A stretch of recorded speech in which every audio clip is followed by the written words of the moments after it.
बंसल जी, कहीं ना कहीं शरीर को शुद्ध करना बेहद ज़रूरी है। और बात अगर शरीर की शुद्धि की जाए तो किडनी से अगर स्टार्ट किया जाए तो बेहतर रहता है, क्योंकि प्योरिफिकेशन का काम, फिल्ट्रेशन का काम किडनी का होता है। और आज बहुत सारे लोग ऐसे हैं जो किडनी की समस्या से ग्रस्त चल रहे हैं।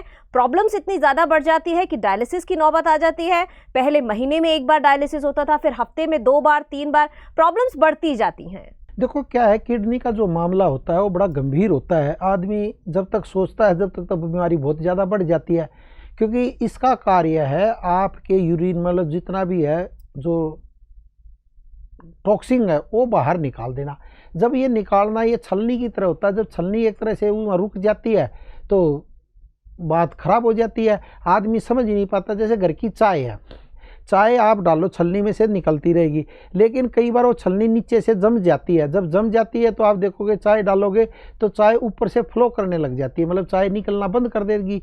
तो आप उसको फिर उसको झाड़ोगे तो थोड़ा आराम पड़ जाएगा, ठीक हो जाएगी, फिर छलनी काम करना स्टार्ट कर देती है।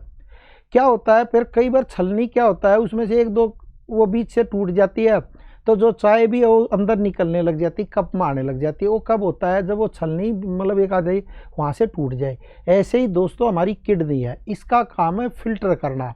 जैसे इसमें फिर पैमाने होते हैं, क्रिएटिनिन है, ब्लड यूरिया है, सोडियम है, कैल्शियम है, फास्फोरस है, फिर इसके अलग अलग एक तरह से रेशे होते हैं। वो मेडिकल उसमें आ जाते हैं कि भाई आपकी किडनी कितना कार्य कर रही है, कितना नहीं कर रही। और ये भी किस चीज़ से चेक होता है दोस्तों, एक तो यूरिन का टेस्ट होता है अलग, यूरिन कल्चर का, एक होता है ब्लड का ही टेस्ट।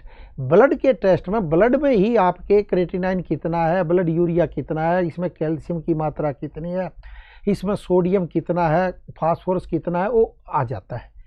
तो मेन जो बीमारी है वो आपके खून में गंदगी है। मतलब जब खून ही साफ नहीं होगा तो जो किडनी को जो स्ट्रॉन्ग दे रहा है, ताकत दे रहा है, तो वो कार्य नहीं करता, तो किडनी धीरे धीरे खराब होने लग जाती है।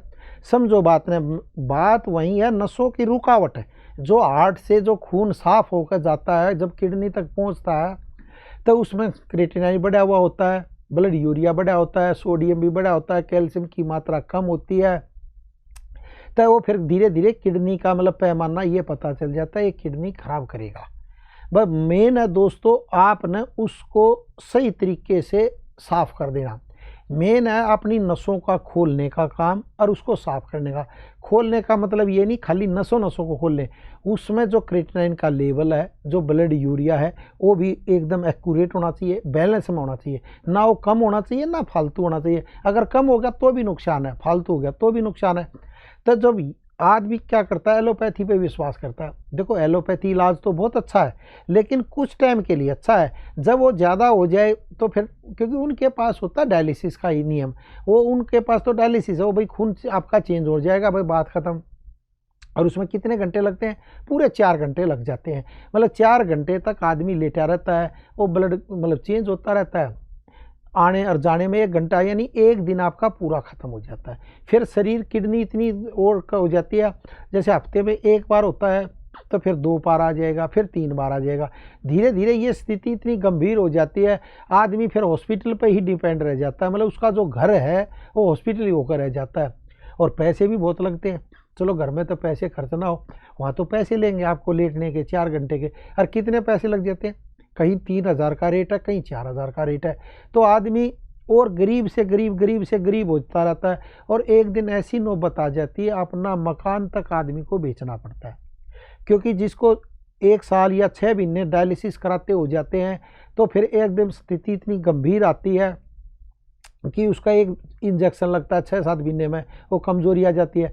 होमोग्लोबिन उसका और कम होने लग जाता है। कई बार मान लो किडनी खराब है, कोई बात नहीं, कईयों का फिर होमोग्लोबिन भी इतना घट जाता है कि 6 तक 7 तक आता है, फिर उसके इंजेक्शन लगते हैं।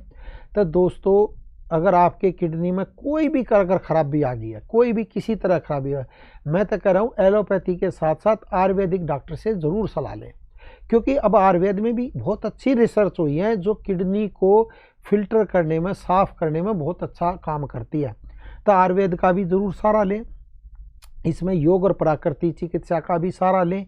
और इसमें जो आसन होते हैं, जो योगा होते हैं, अगर आप भी किसी अच्छे योगाचार्य की देख रेख में करेंगे तो आपको बहुत अच्छा लाभ मिलेगा।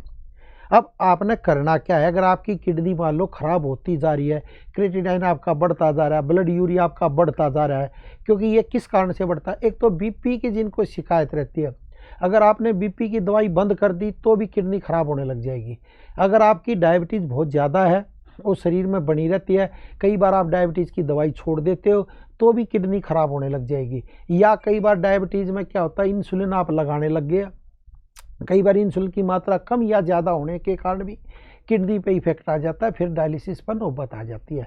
तो इन चीज़ों का ध्यान रखें। तीसरा जो मुख्य और कारण है वो है पेन किलर का सेवन करना। अगर आप पेन किलर जितनी ज़्यादा से ज़्यादा और तेज़ से तेज़ लोगे, क्योंकि दर्द होता है तो आदमी कहता है यार चल मैं खा ही लूँ, देखी जाएगी जो होगा, तो वो भी किडनी को धीरे धीरे ख़राब कर देती है, कई बार किडनी पर इफेक्ट आ जाता है।